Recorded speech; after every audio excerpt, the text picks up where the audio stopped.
आप सुन रहे हैं जगत गुरु तत्वदर्शी संत रामपाल जी महाराज द्वारा लिखित पुस्तक ज्ञान गंगा का पेज नंबर 99। ऋग्वेद मंडल 9 सूक्त 96 मंत्र 18। ऋषि मना य ऋषिकृत स्वर्षाः सहस्त्रणीथः पदवीयः कवीनाम तृतीयम धाम महिषः सिषा संत सोमा विराजमानो राजति स्तुप। ऋषि मना य ऋषिकृत स्वर्षाः सहस्त्रणीथः पदवीयः कवीनाम तृतीयम धाम महिषः सिषा संत सोमा विराजमानो राजति स्तुप। अनुवाद। वेद बोलने वाला ब्रह्म कह रहा है कि यह यानी जो पूर्ण परमात्मा विलक्षण बच्चे के रूप में आकर कवि नाम यानी प्रसिद्ध कवियों की पदवीयः यानी उपाधि प्राप्त करके अर्थात एक संत या ऋषि की भूमिका करता है, उस ऋषिकृत यानी संत रूप में प्रकट हुए प्रभु द्वारा रची सहस्राणीथः यानी हजारों वाणी ऋषिमना यानी संत स्वभाव वाले व्यक्तियों अर्थात भक्तों के लिए स्वर्षाः यानी स्वर्ग तुल्य आनंददायक होती हैं। सोम यानी वह अमर पुरुष अर्थात सत्पुरुष तृतीया यानी तीसरे धाम यानी मुक्ति लोक अर्थात सत्यलोक की महिषः यानी सुदृढ़ पृथ्वी को सिषा यानी स्थापित करके अनु यानी पश्चात संत यानी मानव सदृश संत रूप में होता हुआ स्तूप यानी गुबंद अर्थात गुंबज में उच्चे टिले रूपी सिंहासन पर विराजमनु राजती यानी उज्जवल स्थूल आकार में अर्थात मानव सदृश तेजोमय शरीर में विराजमान है। भावार्थ। मंत्र 17 में कहा है कि कबीरदेव शिशु रूप धारण कर लेता है, लीला करता हुआ बड़ा होता है, कविताओं द्वारा तत्व ज्ञान वर्णन करने के कारण कवि की पदवी प्राप्त करता है अर्थात उसे ऋषि संत व कवि कहने लग जाते हैं। वास्तव में वह पूर्ण परमात्मा कबीर ही है। उसके द्वारा रची अमृतवाणी कबीर वाणी यानी कबीरवाणी कही जाती है, जो भक्तों के लिए स्वर्ग तुल्य सुखदायी होती है। वही परमात्मा तीसरे मुक्ति धाम अर्थात सत्यलोक की स्थापना करके एक गुबंद अर्थात गुंबज में सिंहासन पर तेजोमय मानव सदृश शरीर में आकार में विराजमान है।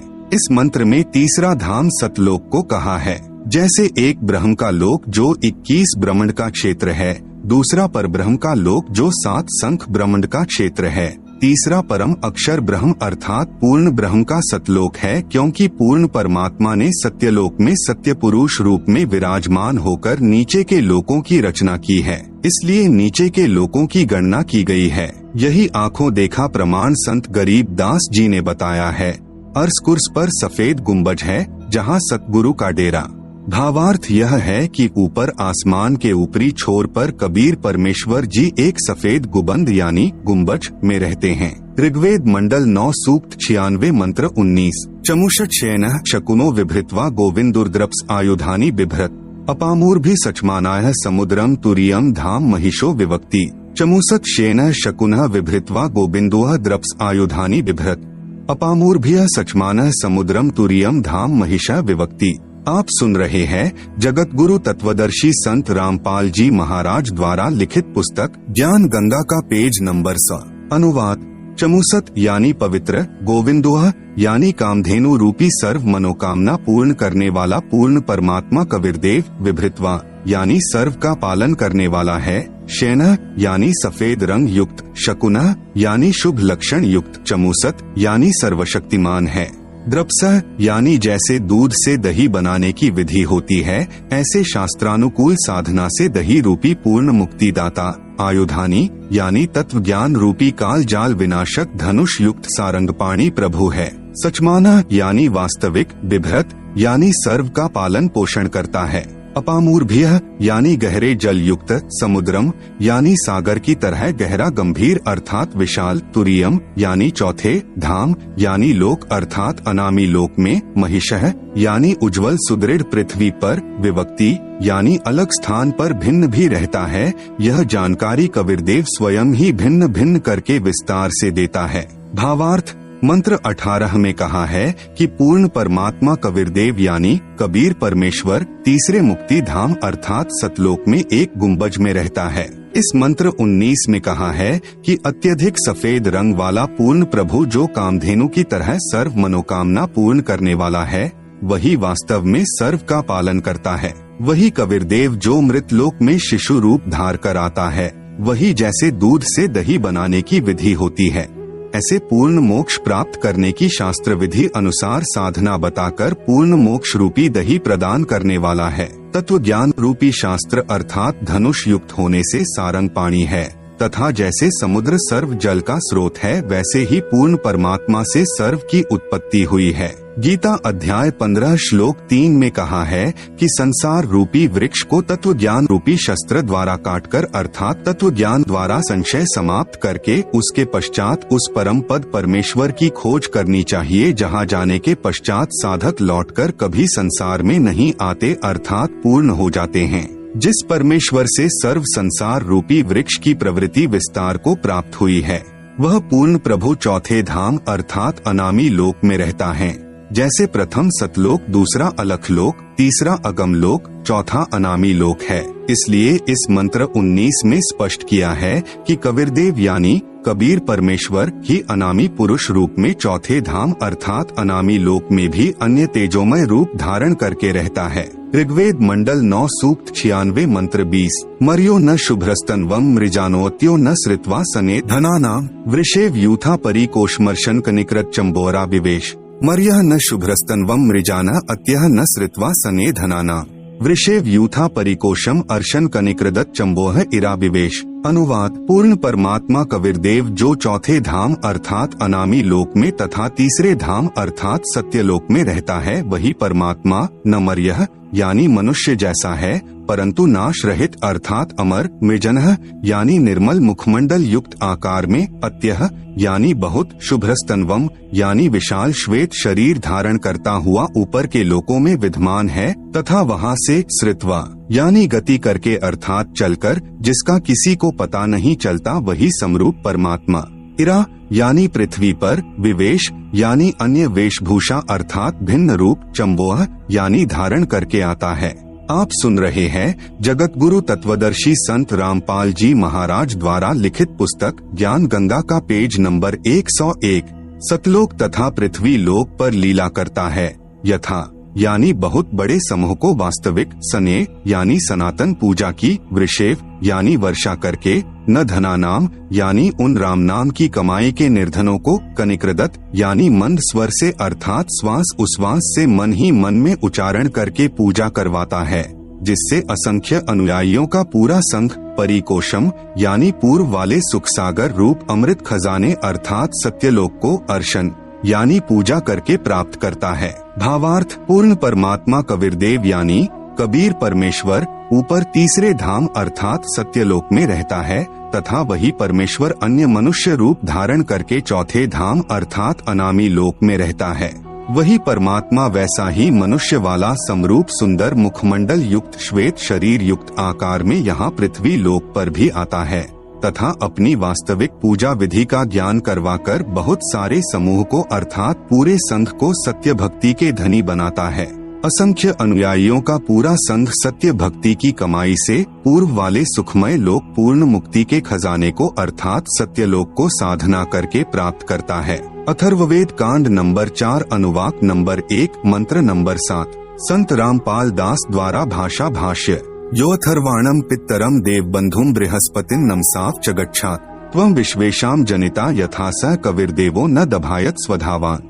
यह अथर्वाणम पित्तरम देवबंधुम बृहस्पतिं नमसा अव च गच्छात् त्वं विश्वेशाम जनिता यथा सह कबीरदेवः न दभायत स्वधावान। अनुवाद यह यानी जो, अथर्वाणम यानी अचल अर्थात अविनाशी, पित्तरम यानी जगत पिता, देवबंधुम यानी भक्तों का वास्तविक साथी अर्थात आत्मा का आधार, बृहस्पतिम यानी सबसे बड़ा स्वामी ज्ञान दाता जगत गुरु, च यानी तथा, नमसा यानी विनम्र पुजारी अर्थात विधिवत साधक को, अव यानी सुरक्षा के साथ, गच्छात यानी जो सतलोक जा चुके हैं उनको सतलोक ले जाने वाला, विश्वेशाम यानी सर्व ब्रह्मांडों को, जनिता यानी रचने वाला, न दभायत यानी काल की तरह धोखा न देने वाले, स्वधावान यानी स्वभाव अर्थात गुणों वाला, यथा यानी ज्यों का त्यों अर्थात वैसा ही, सह यानी वह, त्वम यानी आप, कबीरदेवः कबीर देवः यानी कबीर परमेश्वर अर्थात कबीरदेव है।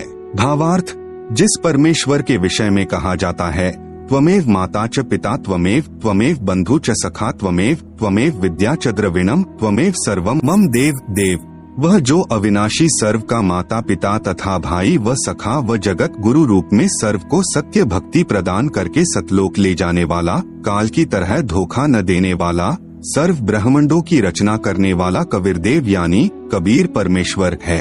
आप सुन रहे हैं जगत गुरु तत्वदर्शी संत रामपाल जी महाराज द्वारा लिखित पुस्तक ज्ञान गंगा का पेज नंबर 102।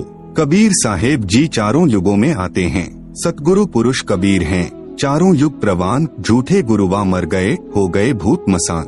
सतयुग में कबीरदेव यानी कबीर साहेब का सत्सुकृत नाम से प्राकाट्य। तत्व ज्ञान के अभाव से श्रद्धालु शंका व्यक्त करते हैं कि जुलाहे रूप में कबीर जी तो विक्रम संवत 1455 यानी सन 1398 में काशी में आए हैं। वेदों में कबीरदेव यही काशी वाला जुलाहा यानी धानक कैसे पूर्ण परमात्मा हो सकता है? इस विषय में दास यानी संत रामपाल दास की प्रार्थना है कि यही पूर्ण परमात्मा कबीरदेव यानी कबीर परमेश्वर वेदों के ज्ञान से भी पूर्व सतलोक में विद्यमान थे तथा अपना वास्तविक ज्ञान यानी तत्व ज्ञान देने के लिए चारों युगों में भी स्वयं प्रकट हुए हैं। सतयुग में सत्सुकृत नाम से, त्रेतायुग में मुनिंद्र नाम से, द्वापर युग में करुणामय नाम से तथा कलयुग में वास्तविक कबीरदेव यानी कबीर प्रभु नाम से प्रकट हुए हैं। इसके अतिरिक्त अन्य रूप धारण करके कभी भी प्रकट होकर अपनी लीला करके अंतर्ध्यान हो जाते हैं। उस समय लीला करने आए परमेश्वर को प्रभु चाहने वाले श्रद्धालु नहीं पहचान सके, क्योंकि सर्व महर्षियों व संत कहलाने वालों ने प्रभु को निराकार बताया है। वास्तव में परमात्मा आकार में है, मनुष्य सदृश शरीर युक्त है, परंतु परमेश्वर का शरीर नाड़ियों के योग से बना 5 तत्व का नहीं है, एक नूर तत्व से बना है। पूर्ण परमात्मा जब चाहे यहाँ प्रकट हो जाते हैं। वे कभी माँ से जन्म नहीं लेते, क्योंकि वे सर्व के उत्पत्ति करता हैं। पूर्ण प्रभु कबीर जी यानी कबीरदेव सतयुग में सत्सुकृत नाम से स्वयं प्रकट हुए थे। उस समय गरुड़ जी, श्री ब्रह्मा जी, श्री विष्णु जी तथा श्री शिव जी आदि को सत ज्ञान समझाया था। श्री मनु महर्षि जी को भी तत्व ज्ञान समझाना चाहा था, परंतु श्री मनु जी ने परमेश्वर के ज्ञान को सत न जानकर श्री ब्रह्मा जी से सुने वेद ज्ञान पर आधारित होकर तथा अपने द्वारा निकाले वेदों के निष्कर्ष पर ही आरूढ़ रहे। इसके विपरीत परमेश्वर सत्सुकृत जी का उपहास करने लगे कि आप तो सर्व विपरीत ज्ञान कह रहे हो। इसलिए परमेश्वर सत्सुकृत का उर्फ नाम वामदेव निकाल लिया। वाम का अर्थ होता है उल्टा, विपरीत। जैसे बायां हाथ को वामा अर्थात उल्टा हाथ भी कहते हैं, जैसे दाएं हाथ को सीधा हाथ भी कहते हैं।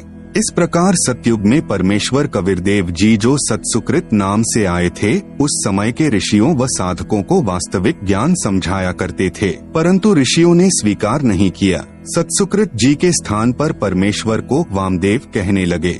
इसीलिए यजुर्वेद अध्याय 12 मंत्र 4 में विवरण है कि यजुर्वेद के वास्तविक ज्ञान को वामदेव ऋषि ने सही जाना तथा अन्य को समझाया। पवित्र वेदों के ज्ञान को समझने के लिए कृपया विचार करें।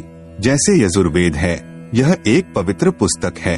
आप सुन रहे हैं जगत गुरु तत्वदर्शी संत रामपाल जी महाराज द्वारा लिखित पुस्तक ज्ञान गंगा का पेज नंबर 103। इसके विषय में कहीं संस्कृत भाषा में विवरण किया हो, जहाँ यजुः या यजुम आदि शब्द लिखे हो, तो भी पवित्र पुस्तक यजुर्वेद का ही बोध समझा जाता है। इसी प्रकार पूर्ण परमात्मा का वास्तविक नाम कबीरदेव है। इसी को भिन्न भिन्न भाषा में कबीर साहेब, कबीर परमेश्वर कहने लगे। कई श्रद्धालु शंका व्यक्त करते हैं कि कबीर को कबीर कैसे सिद्ध कर दिया। व्याकरण दृष्टिकोण से कवियः का अर्थ सर्वज्ञ होता है। दास की प्रार्थना है कि प्रत्येक शब्द का कोई न कोई अर्थ तो बनता ही है। रही बात व्याकरण की, भाषा प्रथम बनी क्योंकि वेद वाणी प्रभु द्वारा कही है तथा व्याकरण बाद में ऋषियों द्वारा बनाई है। यह त्रुटि युक्त हो सकती है। वेद के अनुवाद भाषा भाष्य में व्याकरण व्यत्यय है, अर्थात असंगत तथा विरोध भाव है, क्योंकि वेद वाणी मंत्रों द्वारा पदों में है। जैसे पलवल शहर के आसपास के व्यक्ति पलवल को परवर बोलते हैं। यदि कोई कहे कि पलवल को कैसे परवर सिद्ध कर दिया, यही कबीर को कबीर कैसे सिद्ध कर दिया कहना मात्र है। जैसे क्षेत्रीय भाषा में पलवल शहर को परवर कहते हैं, इसी प्रकार कबीर को कबीर बोलते हैं। प्रभु वही है।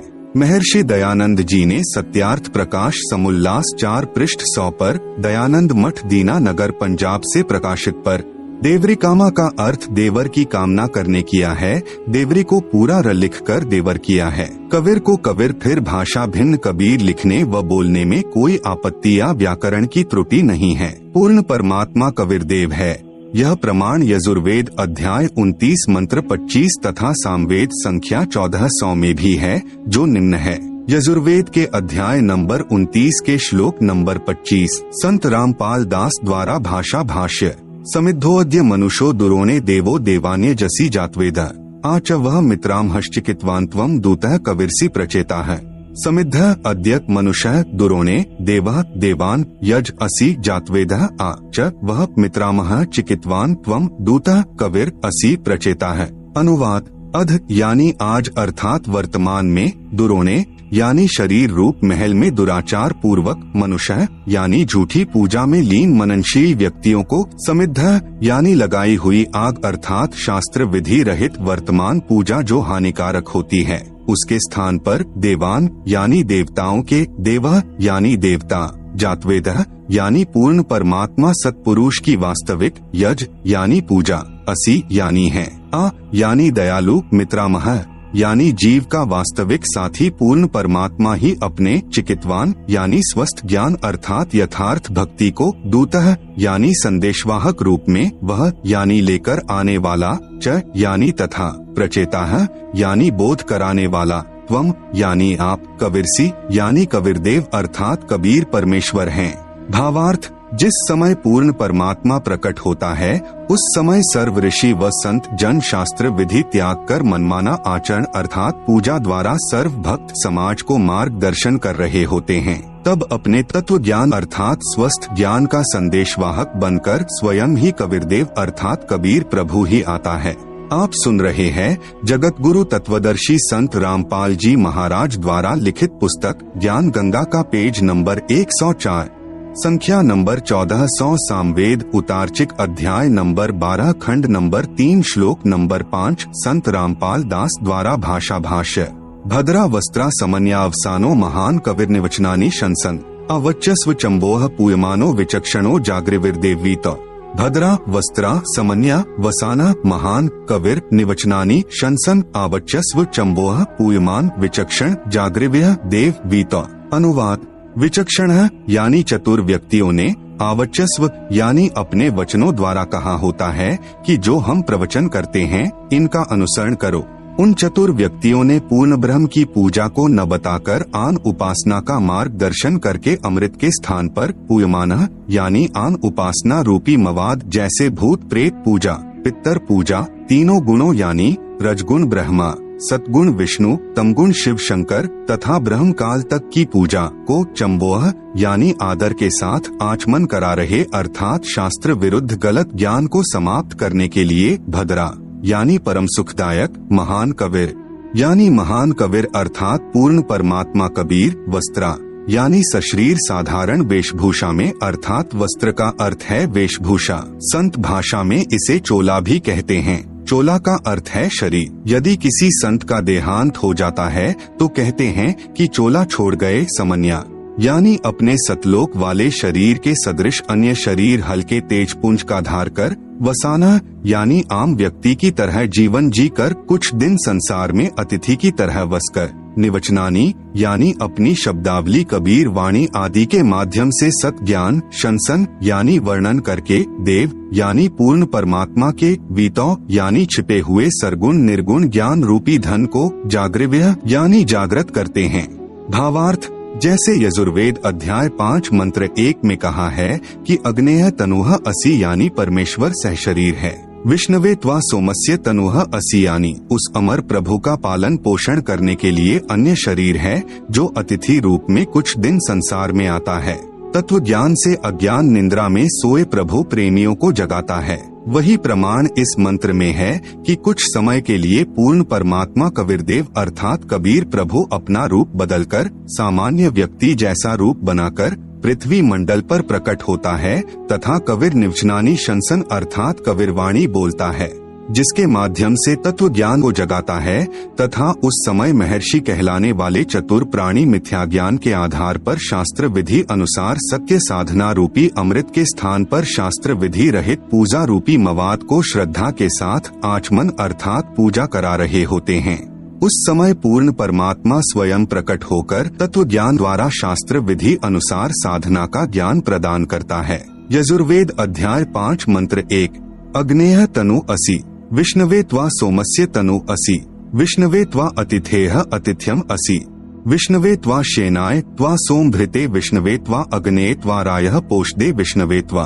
आप सुन रहे हैं जगत गुरु तत्वदर्शी संत रामपाल जी महाराज द्वारा लिखित पुस्तक ज्ञान गंगा का पेज नंबर 105।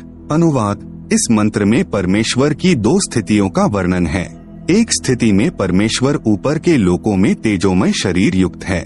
दूसरी स्थिति में परमेश्वर ऋषि या संत की वेशभूषा में साधारण व्यक्ति की तरह शरीर धारण करके सर्व आत्माओं को संभालता है। जैसे अतिथि अर्थात मेहमान आता है। अतिथि का भावार्थ है कि जिसके आने की तिथि पूर्व निर्धारित न हो। उस परमात्मा के अतिथि रूप में आने की भी 2 स्थिति हैं। जैसे नंबर 1, परमात्मा कुछ समय संसार में रहकर आम व्यक्ति की तरह जीवन जीकर अपना तत्व ज्ञान प्रचार करता है। जैसे परमेश्वर कबीर रूप से प्रकट होकर बनारस काशी शहर में 120 वर्ष रहे। अचानक कमल के फूल पर शिशु रूप में प्रकट हुए, फिर लीलावत बड़े हुए 120 वर्ष संसार में अतिथि रूप में रहकर सहशरीर सतलोक में यानी अपने निज स्थान में चले गए। दूसरी स्थिति है कि परमात्मा अचानक संत या ऋषि रूप में या अन्य साधारण मानव रूप में प्रकट होकर अपने विशेष भक्त को दर्शन देते हैं, उसको तत्व ज्ञान समझाते हैं तथा अपने सत्यलोक के दर्शन करवा के वापस छोड़ देते हैं। फिर वह परम भक्त उस पूर्ण परमात्मा की आंखों देखी महिमा का वर्णन करता है। इसको बाज पक्षी या अलल पक्षी की तरह क्रिया बताई है। जैसे बाज पक्षी अति शीघ्रता से अन्य पक्षी पर झपटता है, उसे लेकर शीघ्र चला जाता है। इसी प्रकार एक अलल यानी वायु में आकाश में रहने वाला पक्षी से तुलना की है, जो शीघ्र नीचे आता है तथा हाथियों को उठाकर शीघ्र वापस आकाश में चला जाता है। जैसे परमात्मा अचानक प्रकट होकर संत नानक जी को बेई नदी पर मिले, सच्चखंड अर्थात सतलोक के दर्शन करवा के तीसरे दिन अचानक पृथ्वी पर छोड़ दिया। उसके पश्चात संत नानक साहेब जी ने पूर्ण परमात्मा की महिमा का आंखों देखा गुणगान किया, जो उनकी अमृतवाणी में गुरु ग्रंथ साहिब में महिला पहला में विद्यमान है।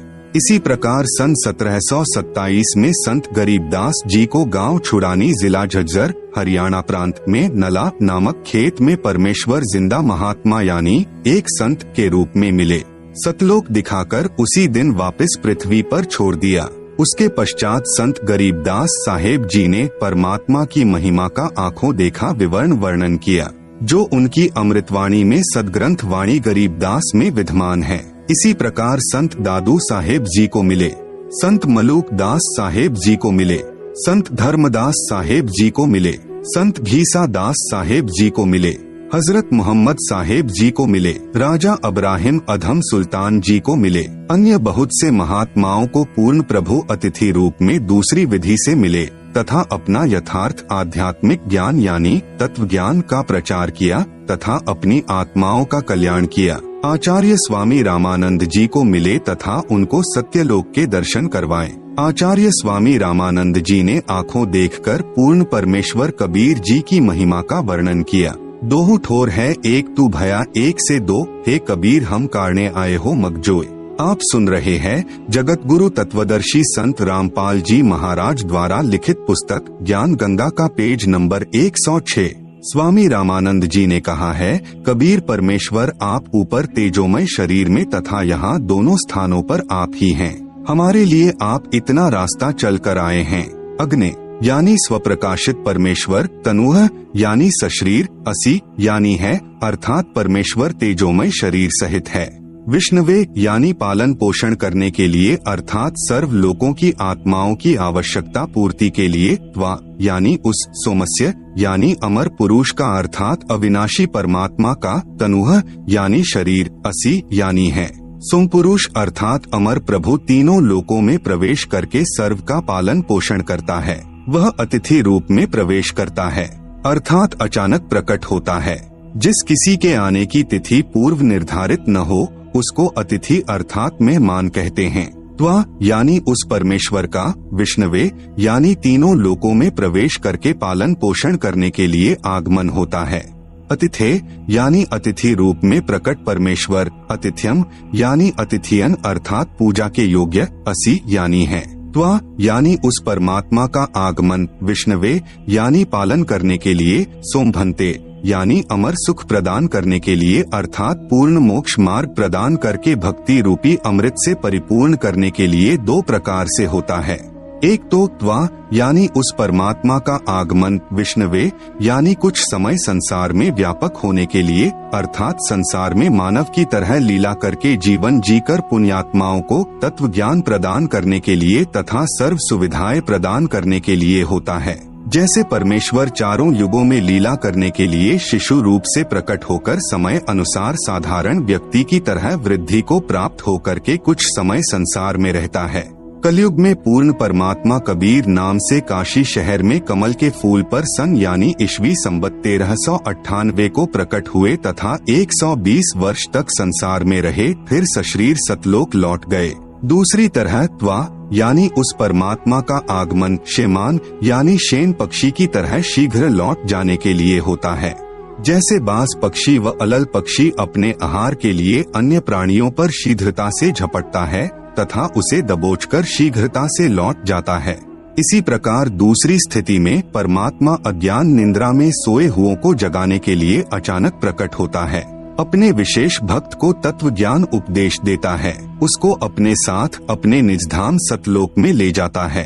वहाँ का सर्व दृश्य दिखाकर भक्त को पुनः पृथ्वी लोक पर छोड़ देता है। उसके पश्चात वह परमात्मा प्राप्त भक्त परमात्मा की आंखों देखी महिमा का वर्णन करता है। जैसे संत नानक जी को बेई नदी पर मिले, उन्हें सचखंड अर्थात सत्यलोक ले गए, 3 दिन पश्चात उसी नदी पर वापस छोड़ दिया। जैसे संत गरीबदास जी से गांव छुड़ानी जिला झज्जर हरियाणा प्रांत में मिले तथा उन्हें सत्यलोक लेकर गए तथा कुछ ही घंटों के पश्चात पुनः पृथ्वी पर छोड़ दिया। उपरोक्त दोनों महात्माओं ने परमेश्वर की महिमा का आंखों देखा हाल वर्णन किया, जो उन दोनों संतों की अमृत वाणी में विद्यमान है। त्वा यानी उस समर्थ परमेश्वर की लीलाएं है, जो वह अग्नेय यानी स्वप्रकाशित रहने के लिए लीला करता है। आप सुन रहे हैं जगत गुरु तत्वदर्शी संत रामपाल जी महाराज द्वारा लिखित पुस्तक ज्ञान गंगा का पेज नंबर 107। त्वा यानी उसका, विष्णवे यानी सर्व लोकों में प्रवेश करके पालन पोषण करने के लिए आगमन होता है। रायः पोषदे यानी वह कुल मालिक ही सर्व का पालन करता है, सर्व लीलाएं अपने प्राणियों की समृद्धि के लिए ही करता है। पवित्र ऋग्वेद के निम्न मंत्रों में भी पहचान बताई है कि जब वह पूर्ण परमात्मा कुछ समय संसार में लीला करने आता है तो शिशु रूप धारण करता है। उस पूर्ण परमात्मा की परवरिश अधन्यधेनवः यानी कवारी गाय द्वारा होती है। फिर लीलावत बड़ा होता है तो अपने पाने व सतलोक जाने अर्थात पूर्ण मोक्ष मार्ग का तत्व ज्ञान कविर्गिभ्यः यानी कबीर बाणी द्वारा कविताओं द्वारा बोलता है, जिस कारण से प्रसिद्ध कवि कहलाता है। परंतु वह स्वयं कबीरदेव पूर्ण परमात्मा ही होता है, जो तीसरे मुक्ति धाम सतलोक में रहता है।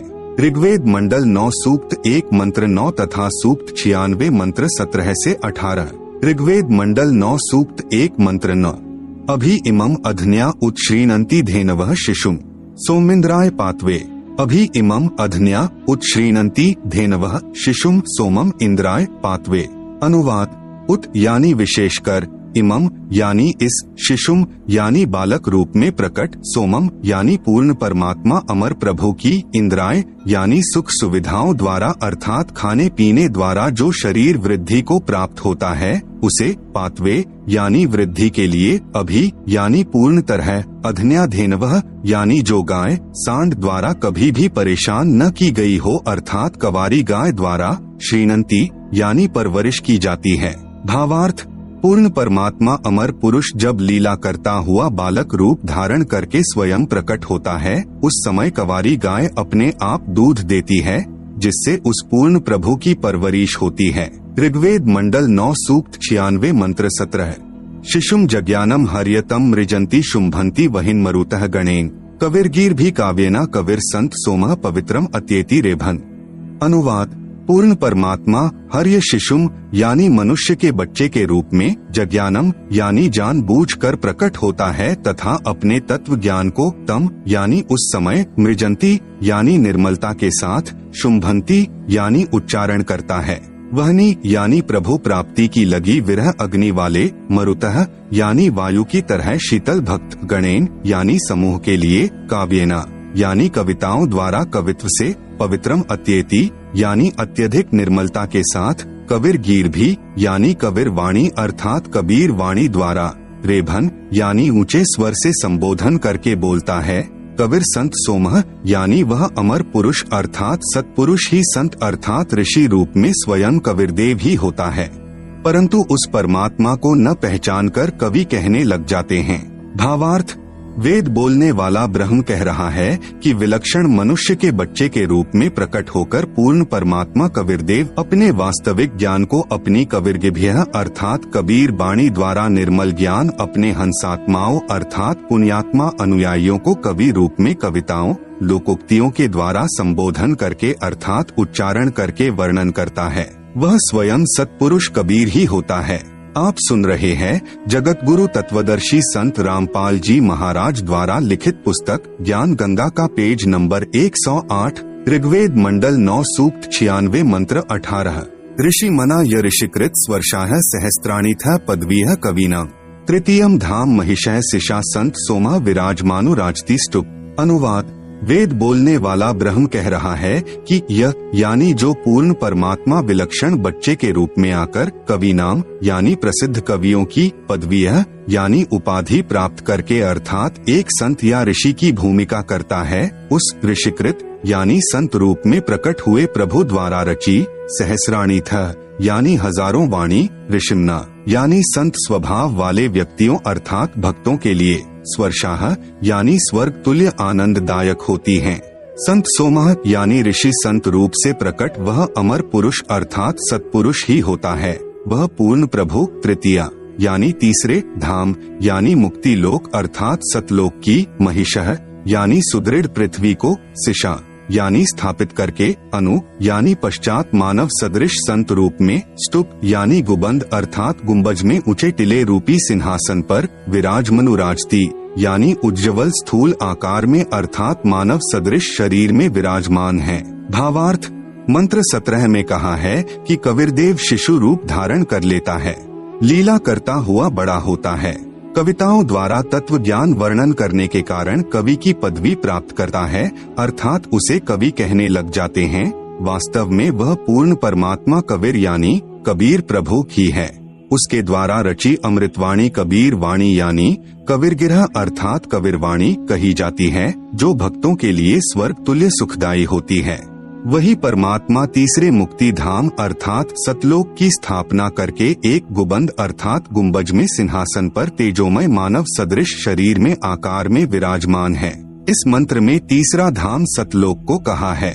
जैसे एक ब्रह्म का लोक जो 21 ब्रह्मांड का क्षेत्र है, दूसरा परब्रह्म का लोक जो 7 संख ब्रह्मांड का क्षेत्र है, तीसरा परम अक्षर ब्रह्म अर्थात पूर्ण ब्रह्म का रिद्धाम अर्थात सतलोक है। त्रेतायुग में कबीरदेव यानी कबीर साहेब का मुनिंद्र नाम से प्राकाट्य, नल तथा नील को शरण में लेना।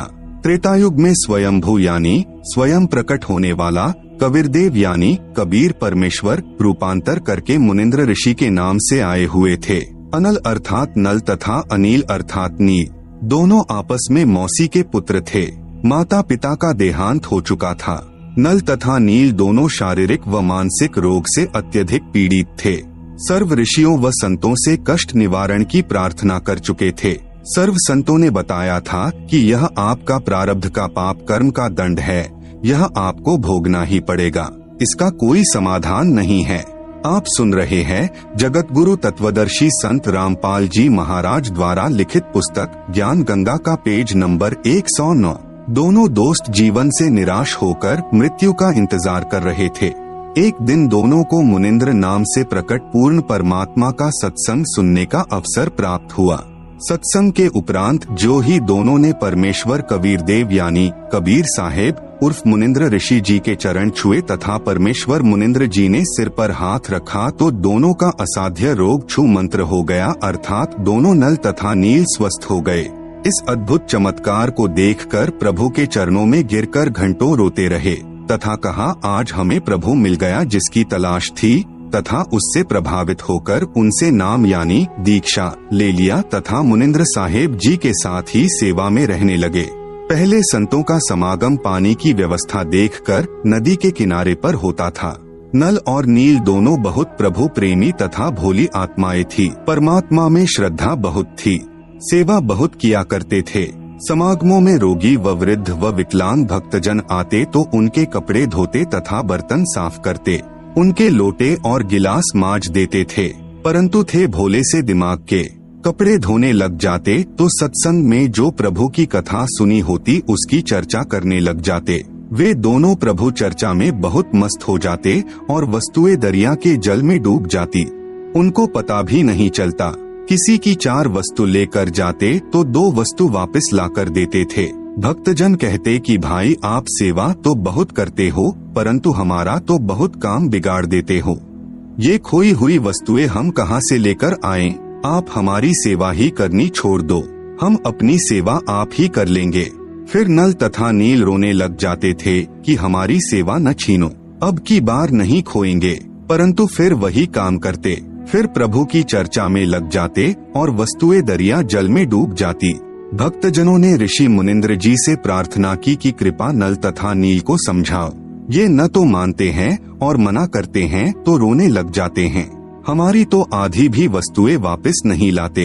ये नदी किनारे सत्संग में सुनी भगवान की चर्चा में मस्त हो जाते हैं और वस्तुएं डूब जाती हैं। मुनिंद्र साहेब ने 1-2 बार तो उन्हें समझाया, वे रोने लग जाते थे कि साहेब हमारी ये सेवा न छीनो। सतगुरु मुनिंद्र साहेब ने कहा, बेटा नल तथा नील खूब सेवा करो, आज के बाद आपके हाथ से कोई भी वस्तु चाहे पत्थर या लोहा भी क्यों न हो जल में नहीं डूबेगी। मुनिंद्र साहेब ने उनको यह आशीर्वाद दे दिया।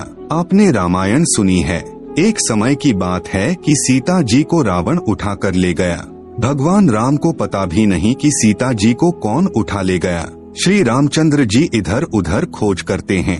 हनुमान जी ने खोज करके बताया कि सीता माता लंका पति रावण राक्षस की कैद में है। पता लगने के बाद भगवान राम ने रावण के पास शांति दूत भेजे तथा प्रार्थना की कि सीता लौटा दे, परंतु रावण नहीं माना। युद्ध की तैयारी हुई। तब समस्या यह आई कि समुद्र से सेना कैसे पार करें। भगवान श्री रामचंद्र ने 3 दिन तक घुटनों पानी में खड़ा होकर हाथ जोड़कर समुद्र से प्रार्थना की कि रास्ता दे दे, परंतु समुद्र टस से मस न हुआ। आप सुन रहे हैं जगत गुरु तत्वदर्शी संत रामपाल जी महाराज द्वारा लिखित पुस्तक ज्ञान गंगा का पेज नंबर 110। जब समुद्र नहीं माना तब श्री राम ने उसे अग्नि बाण से जलाना चाहा। भयभीत समुद्र एक ब्राह्मण का रूप बनाकर सामने आया और कहा कि भगवान सबकी अपनी अपनी मर्यादाएं हैं, मुझे जलाओ मत, मेरे अंदर न जाने कितने जीव जंतु बसे हैं। अगर आप मुझे जला भी दोगे तो भी आप मुझे पार नहीं कर सकते, क्योंकि यहाँ पर बहुत गहरा गड्ढा बन जाएगा जिसको आप कभी भी पार नहीं कर सकते। समुद्र ने कहा, भगवान ऐसा काम करो कि सर्प भी मर जाए और लाठी भी न टूटे, मेरी मर्यादा भी रह जाए और आपका पुल भी बन जाए। तब भगवान श्री राम ने समुद्र से पूछा कि वह क्या विधि है। ब्राह्मण रूप में खड़े समुद्र ने कहा कि आपकी सेना में नल और नील नाम के 2 सैनिक हैं। उनके पास उनके गुरुदेव से प्राप्त एक ऐसी शक्ति है कि उनके हाथ से पत्थर भी जल पर तैर जाते हैं। हर वस्तु चाहे वह लोहे की हो तैर जाती है। श्री रामचंद्र ने नल तथा नील को बुलाया और उनसे पूछा कि क्या आपके पास कोई ऐसी शक्ति है। नल तथा नील ने कहा कि हाँ जी, हमारे हाथ से पत्थर भी जल नहीं डूबेंगे। श्री राम ने कहा कि परीक्षण करवा। उन नादानों यानी नल नील ने सोचा कि आज सबके सामने तुम्हारी बहुत महिमा होगी। उस दिन उन्होंने अपने गुरुदेव भगवान मुनिंद्र यानी कबीर साहेब को यह सोचकर याद नहीं किया कि अगर हम उनको याद करेंगे तो कहीं श्री राम ये न सोच लें कि इनके पास शक्ति नहीं है, यह तो कहीं और से मांगते हैं। उन्होंने पत्थर उठाकर पानी में डाला तो वह पत्थर पानी में डूब गया। नल तथा नील ने बहुत कोशिश की परंतु उनसे पत्थर नहीं तैरे।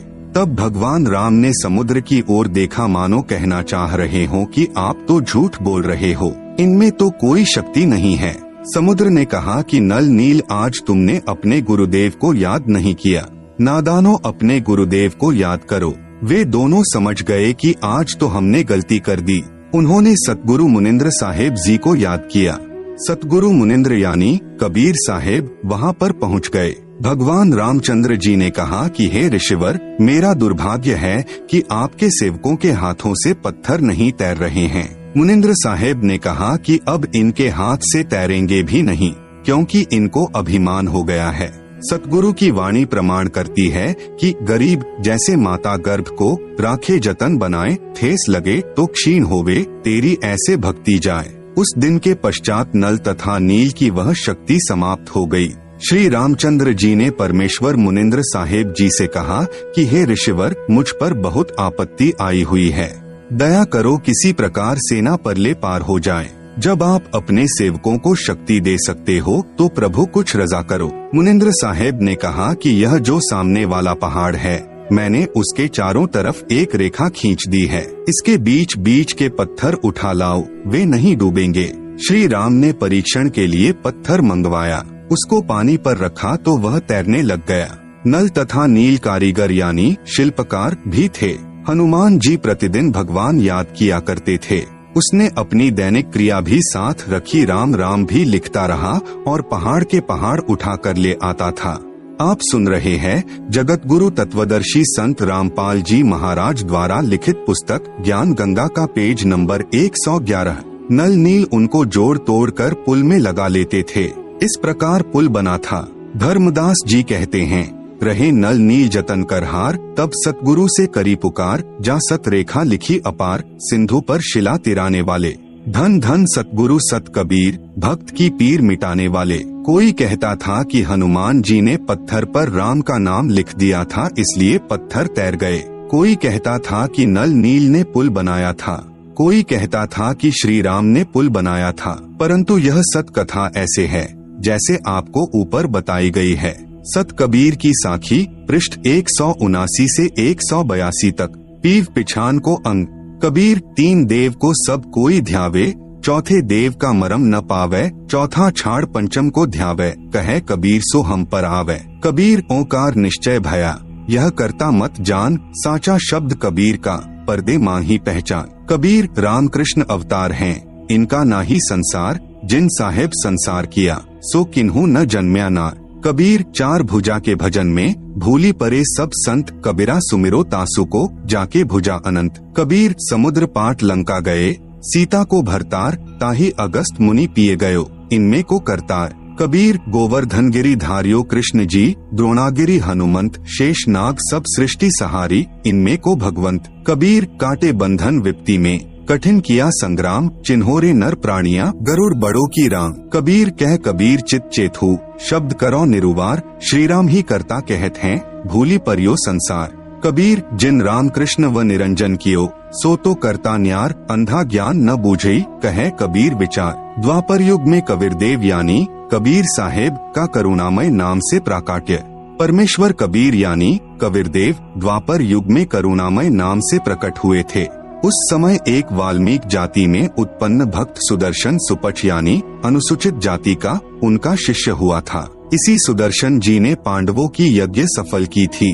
आप सुन रहे हैं जगत गुरु तत्वदर्शी संत रामपाल जी महाराज द्वारा लिखित पुस्तक ज्ञान गंगा का पेज नंबर 112, जो न तो श्री कृष्ण जी के भोजन करने से सफल हुई थी, न ही 33 करोड़ देवताओं, 88,000 ऋषियों, 12 करोड़ ब्राह्मणों, 9 नाथों, 84 सिद्धों आदि के भोजन खाने से सफल हुई थी।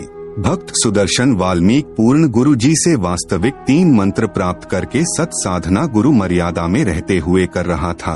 द्वापर युग में इंद्रमती को शरण में लेना। द्वापर युग में चंद्रविजय नाम का एक राजा था। उसकी पत्नी इंद्रमती बहुत ही धार्मिक प्रवृत्ति की औरत थी। संत महात्माओं का बहुत आदर किया करती थी। उसने एक गुरुदेव भी बना रखा था। उनके गुरुदेव ने बताया था कि बेटी साधु संतों की सेवा करनी चाहिए। संतों को भोजन खिलाने से बहुत लाभ होता है। एकादशी का व्रत, मंत्र के जाप आदि साधनाएं जो गुरुदेव ने बताई थी, वह भगवत भक्ति में बहुत दृढ़ता से लगी हुई थी। गुरुदेव ने बताया था कि संतों को भोजन खिलाया करेगी तो तू आगे भी रानी बन जाएगी और तुझे स्वर्ग प्राप्ति होगी। रानी ने सोचा कि प्रतिदिन एक संत को भोजन अवश्य खिलाया करूंगी। उसने यह प्रतिज्ञा मन में ठान ली कि मैं खाना बाद में खाया करूंगी, पहले संत को खिलाया करूंगी। इससे मुझे याद बनी रहेगी, कहीं मुझे भूल न पड़ जाए। रानी प्रतिदिन पहले एक संत को भोजन खिलाती, फिर स्वयं खाती। वर्षों तक ये क्रम चलता रहा। एक समय हरिद्वार में कुंभ के मेले का संयोग हुआ। जितने भी त्रिगुण माया के उपासक संत थे, सभी गंगा में स्नान के लिए यानी परभी लेने के लिए प्रस्थान कर गए। इस कारण से कई दिन रानी को भोजन कराने के लिए कोई संत नहीं मिला। रानी इंद्रमती ने भी प्रतिज्ञावश स्वयं भी भोजन नहीं किया। चौथे दिन रानी इंद्रमती ने अपनी बांदी से कहा कि बांदी देख ले, कोई संत मिल जाए तो, नहीं तो आज तेरी रानी जीवित नहीं रहेगी। आज मेरे प्राण निकल जाएंगे परंतु मैं खाना नहीं खाऊंगी। वह दीन दयाल कबीर परमेश्वर अपने पूर्व वाले भक्त को शरण में लेने के लिए न जाने क्या कारण बना देता है। बांदी ने ऊपर अटारी पर चढ़कर देखा कि सामने से एक संत आ रहा था। सफेद कपड़े थे। द्वापर युग में परमेश्वर कबीर करुणामय नाम से आए थे। बांदी नीचे आई और रानी से कहा कि एक व्यक्ति है जो साधु जैसा नजर आता है। रानी ने कहा कि जल्दी से बुला ला। बांदी महल से बाहर गई तथा प्रार्थना की कि हे महात्मा जी, आपको हमारी रानी ने याद किया है। करुणामय साहेब ने कहा कि रानी ने मुझे क्यों याद किया है, मेरा और रानी का क्या संबंध। नौकरानी ने सारी बात बताई। करुणामय यानी कबीर साहेब ने कहा कि रानी को आवश्यकता पड़े तो यहाँ आ जाए, मैं यहाँ खड़ा हूँ। तू बांदी और वह रानी, मैं वहाँ जाऊँ और यदि वह कह दे कि तुझे किसने बुलाया था या उसका राजा ही कुछ कह दे, और बेटी संतों का अनादर बहुत पापदायक होता है। बांदी फिर वापस आई और रानी से सब वार्ता कह सुनाई। तब रानी ने कहा कि बांदी मेरा हाथ पकड़ और चल। जाते ही रानी ने दंडवत प्रणाम करके प्रार्थना की कि हे परवरदिगार, चाहती तो हूँ कि आपको कंधे पर बैठा लूं। आप सुन रहे हैं जगत गुरु तत्वदर्शी संत रामपाल जी महाराज द्वारा लिखित पुस्तक ज्ञान गंगा का पेज नंबर 113।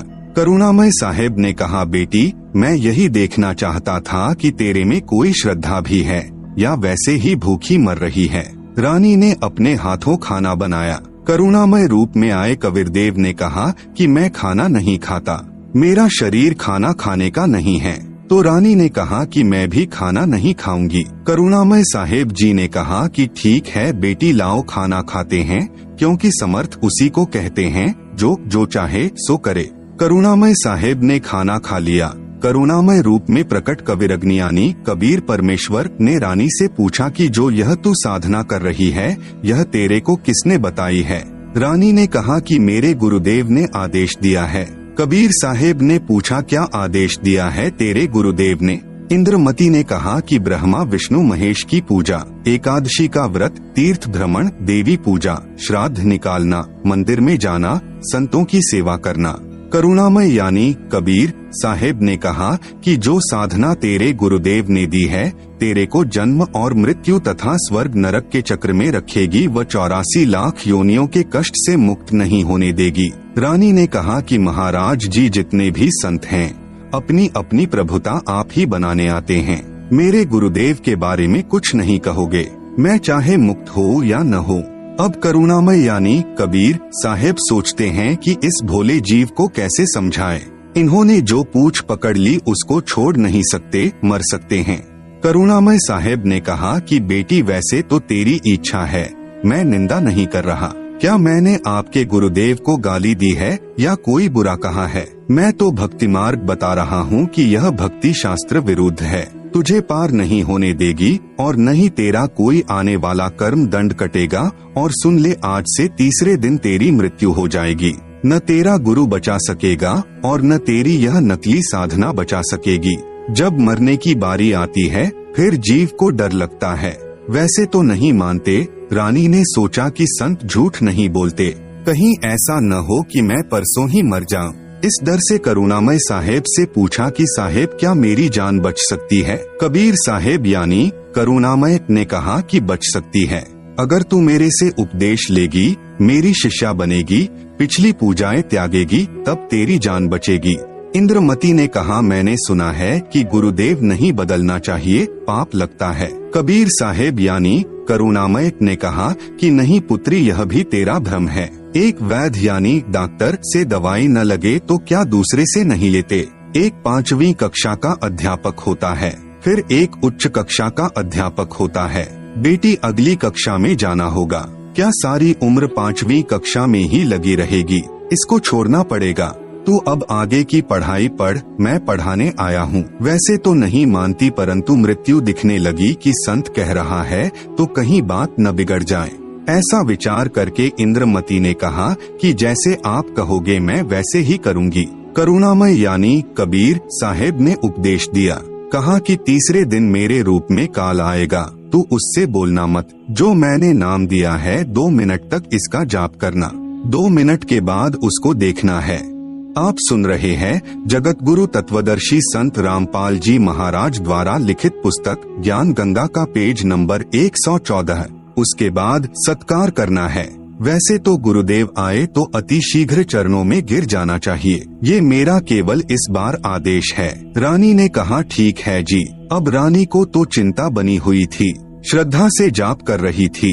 कबीर साहेब यानी करुणामय साहेब का रूप बनाकर गुरुदेव रूप में काल आया। आवाज लगाई, इंद्रमती इंद्रमती। अब उसको तो पहले ही डर था, नाम स्मरण किया, काल की तरफ नहीं देखा। 2 मिनट के बाद जब देखा तो काल का स्वरूप बदल गया।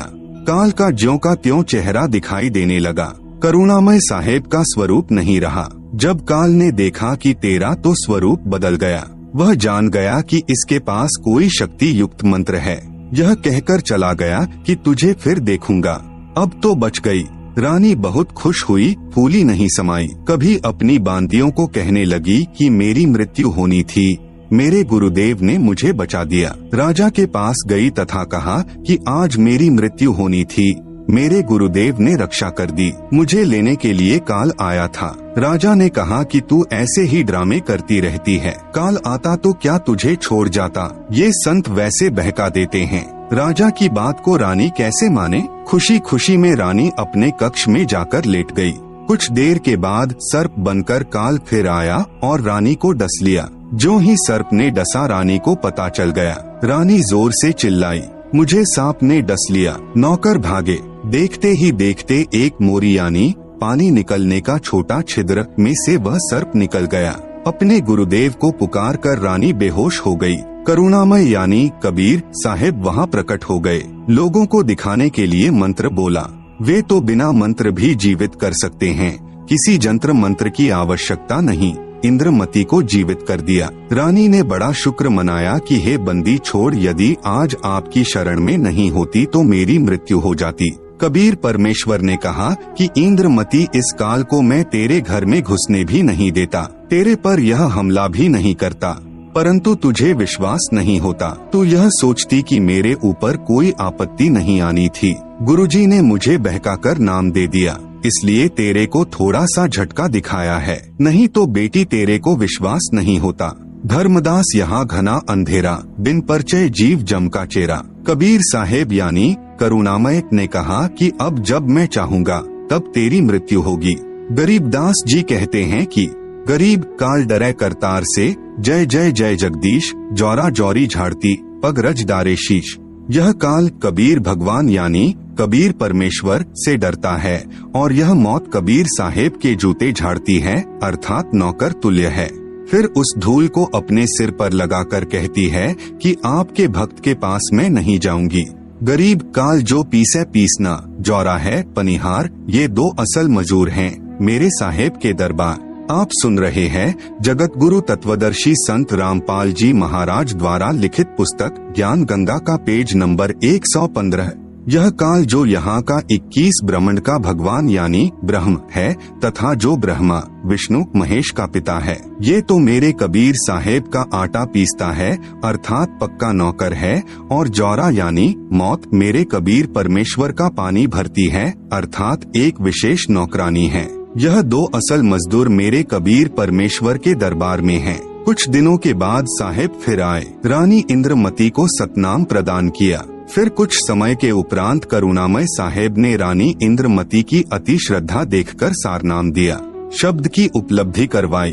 कबीर परमेश्वर रानी इंद्रमती को समय समय पर दर्शन देने जाते रहते थे, तो इंद्रमती प्रार्थना किया करती थी कि मेरे पति राजा को समझाओ मालिक, यह भी मान जाए, आपके चरणों में आ जाए तो मेरा जीवन सफल हो जाए। चंद्रविजय से कबीर साहेब ने प्रार्थना की कि चंद्रविजय आप भी नाम लो, यह 2 दिन का राज और ठाठ है, फिर 84 लाख योनियों में प्राणी चला जाएगा। चंद्रविजय ने कहा कि भगवान मैं तो नाम लूं नहीं और आपकी शिष्या को मना करूं नहीं, चाहे सारे खजाने को ही दान करो, चाहे किसी प्रकार का सत्संग करवाओ, मैं मना नहीं करूंगा। कबीर साहेब यानी करुणामय ने पूछा आप नाम क्यों नहीं लोगे? चंद्रविजय राजा ने कहा कि मैंने तो बड़े बड़े राजाओं की पार्टियों में जाना पड़ता है। करुणामय यानी कबीर साहेब ने कहा कि पार्टियों में जाने में नाम क्या बाधा करेगा, सभा में जाओ, वहाँ काजू खाओ, दूध पी लो, शरबत जूस पी लो, शराब मत प्रयोग करो, शराब पीना महापाप है। परंतु राजा नहीं माना। रानी की प्रार्थना पर करुणामय यानी कबीर साहेब ने राजा को फिर समझाया कि नाम के बिना ये जीवन ऐसे ही व्यर्थ हो जाएगा, आप नाम ले लो। राजा ने फिर कहा कि गुरुजी मुझे नाम के लिए मत कहना, आपकी शिष्या को मैं मना नहीं करूँगा, चाहे कितना दान करे, कितना सत्संग करवाए। साहेब ने कहा कि बेटी इस 2 दिन के सुख को देखकर इसकी बुद्धि भ्रष्ट हो चुकी है, तू प्रभु के चरणों में लगी रह, अपना आत्म कल्याण करवा। यहाँ कोई किसी का पति नहीं, कोई किसी की पत्नी नहीं, पूर्व जन्म के संस्कार से 2 दिन का संबंध है, अपना कर्म बना बेटी। अब इंद्रमती 80 वर्ष की बुढ़िया हो गई है, कहाँ 40 साल की उम्र में मर जाना था। जब शरीर भी हिलने लगा तब करुणामय साहेब बोले अब बोल इंद्रमती क्या चाहती है, चलना चाहती है सतलोक? इंद्रमती ने कहा कि परमेश्वर मैं तैयार हूँ, बिल्कुल तैयार हूँ दाता। करुणामय साहेब ने कहा कि तेरी पोते या पोती में कोई ममता तो नहीं है? रानी ने कहा बिल्कुल नहीं परमेश्वर, आपने ज्ञान ही ऐसा निर्मल दे दिया, इस गंदे लोक की क्या इच्छा करूँ? कबीर यानी करुणामय परमेश्वर जी ने कहा कि चल बेटी। रानी प्राण त्याग गई। परमेश्वर कबीर यानी करुणामय बंदी छोड़ रानी इंद्रमती की आत्मा को ऊपर ले गए। इसी ब्रह्मांड में एक मानसरोवर है, उस मानसरोवर पर जाकर इस आत्मा को स्नान कराना होता है। इस प्राणी को कबीर परमेश्वर पूरे गुरु के स्वरूप में प्रकट होकर कुछ समय तक मानसरोवर पर रखते हैं। परमेश्वर कबीर बंदी छोड़ जी ने इंद्रमती से फिर पूछा इस संसार में तेरी कुछ इच्छा हो तो दोबारा